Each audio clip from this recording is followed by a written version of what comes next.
प्रभुनयन foundation Andheri Shri Sai सहाय समिती इगतपुरी यांच्या संयुक्त विद्यमाने VN पाटील विद्यालयात इयत्ता 10वी 12वी मध्ये प्रथम द्वितीय तृतीय क्रमांक आलेल्या विद्यार्थ्यांचा सत्कार समारंभ तसेच इयत्ता 8वी ते 10वीच्या विद्यार्थ्यांना शालेय साहित्याचे वाटप करण्यात आले।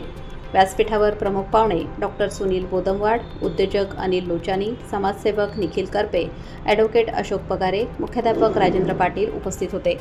प्रमुख पाहुण्यांचा शाळेच्या वतीने शाल, श्रीफळ, गुलाबपुष्प देऊन सत्कार करण्यात येऊन मान्यवरांच्या हस्ते विद्यार्थ्यांना सन्मानचिन्ह देऊन गौरवण्यात आले तसेच शालेय साहित्याचे वाटप करण्यात आले। प्रभुनयन फाउंडेशनचे अध्यक्ष आनंद मवाणी यांच्या पुढाकाराने हा कार्यक्रम घेण्यात आला। प्राध्यापक सदानंद आडोळे यांनी सूत्रसंचालन केले। डॉक्टर सुनील बोदमवाड यांनी आपले मनोगत व्यक्त केले। ही सगळे फक्त एक काय होतात तर कोळसा, या कोळशाला एक पैलू पाडायचं काम, जो हिरा असतो हा हिरा हा फक्त कोळसा असतो, पहिले त्याला पैलू पाडायचे काम हे तुमचे गुरुजन वर्ग करत असतात। त्यामुळे त्यांचे हे जे ऋण आहे हे तुम्ही कुठे व्यक्त कराल तर कोणत्याही परिस्थितीमध्ये कोणत्याही याच्यामध्ये तुम्ही पुढे काहीही झालात पण यातले प्रत्येक जण बनतात असं नाही आहे, पण प्रत्येक जण एक माणूस घडवायचं काम ही शाळा करत असते। त्यामुळे शाळेचे हे ऋण तुम्हाला फेडायचेच आहे।